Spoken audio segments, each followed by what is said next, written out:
දවසක් අනාථ නිවාසයක හැදී වැඩුණු තරුණයෙක් හිටියා. එයාට අම්මා තාත්තා කවුරුත් හිටියේ නෑ.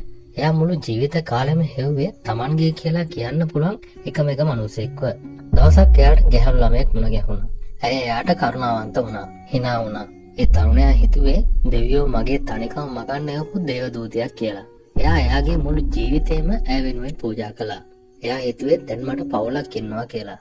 ඒත් ටික කාලෙකින් ඒ ගැහැණු ළමයා එයා ළඟට ඇවිත් කිව්වා මට සමා වෙන්න. මම වෙන කෙනෙක්ව බඳිනවා. මම ඔයාට ලං වුණේ අනුකම්පාවට. ඔයා මේක මෙච්චර සීරියස් ගන්නේ කියලා මම හිතුවේ නෑ. ඒ වචන ටික ඇහෙද්දී අර තරුණයාගේ ලෝකයම නතර වුණා. එයා ඇගේ කකුල් දෙක අල්ලලා බැන්දා. මට යන්න තැනක් නෑ. මට කවුරුත් නෑ. අනේ මම දාලා යන්න එපා කියලා එයා කෑ ගැහුවා. ඒත් ඇය ගියා. එදා ඉඳන් අර තරුණයාට සිහිය විකල් වුණා. එයාට දරා ගන්න බැරි වුණේ ආදරේ නැතුන එක නෙවෙයි. Tamanගේ මුළු ලෝකෙම වෙලා හිටපු කෙනා Tamanව රවට්ටුවා කියන එක. එයා පාරවල් ගානේ සුදු නංගි කියාගෙන කෑ ගහමින් දුවන්න පටන් ගත්තා. එයා දැක්ක ගැහැණු ළමයන්ගෙන් ඔයා මගේ නංගිද කියලා අහන්න ගත්තා. අද එයා පාරේ ඉන්න පිස්සෙක්. මිනිස්සු එයාට ගල් ගහනවා, hina වෙනවා. දවසක් එයා පාරේ වැටිලා තිබුණු පරණ බෝනික්කේ කවුල ගත්තා. එයා ඒ බෝනික්කව පපුවට තුරුළු කරගෙන ඇයි මාව දාලා ගියේ? මම ඔයාට කොච්චර ආදරේ කළාද කියලා ඒ බෝනික්කා එක්ක කතා කරනවා. එයාට තාමත් හිතෙන්නේ ඒ ඉන්නේ එයාගේ ආදරේ කියලා. එයා ජීවත් වෙන්නේ එයා මවාගත්තු ලෝකෙක. ආදරේ කියන්නේ සමහර අයට ජීවිතයක කොටසක් විතරයි. ඒත් උපන්දා සිට තනි වෙලා හිටපු කෙනෙක්ට ආදරේ කියන්නේ එයාගේ මුළු ලෝකෙම ඔයා දන්නවද? එහෙම කෙනෙක්ගේ ආදරයක සෙල්ලම් කරන එක හරියට එයාගේ හුස්ම ටික හිර කරලා මරනවා වගේ අපරාධයක්. ආදරේ කියන්නේ කාටවත් විහිළුවක් නෙවෙයි. ඔයාට විනෝදයක් වුණ ආදරය තව කෙනෙක්ගේ ජීවිතේම වෙන්න පුළුවන්. කෙනෙක්ගේ තනිකම අසරණකම පාවිච්චි කරලා එයාගේ හිතත් එක්ක සෙල්ලම් කරන්න එපා. මොකද ඔයාට යන්න තැනක් තිබුණාට එයාට යන්න තැනක් නැහැ. කෙනෙක්ව පිස්සෙක් කරන්න පුළුවන් එකම බලවේගය ආදරයයි. ඒ නිසා හදවත් බෙදින්න කලින් දෙපාරක් හිතන්න. දවසක් වයසක තාත්තා කෙනෙක් තමන්ගේ දුවට කතා කරලා අවුරුදු 200කට වඩා පරණ මලකඩ කාපු අතොරලෝසුවක් පෙන්නලා මෙහෙම කිව්වා. දුවේ මේක මගේ සීයා මට දුන්න ඔරලෝසුවක්. දැන් මේක අයිති වෙන්න ඕන ඔයාට. හැබැයි මේක මං ඔයාට දෙන්න කලින් මට පොඩි උදව්වක් කරන්න.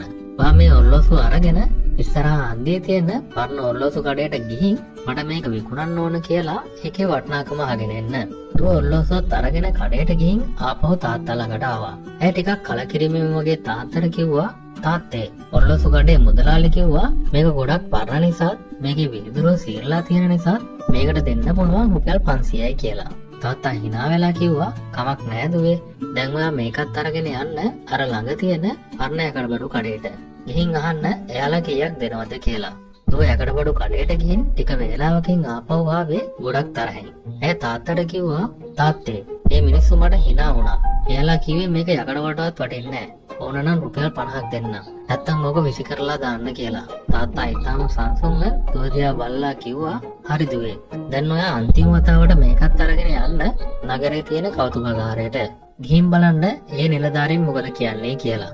දුව කෞතුකාගාරයට ගිහින් පැය ගානකට පස්සේ ආපහු ගෙදර දුවගෙන ආවේ පුදුම වෙලා වගේ.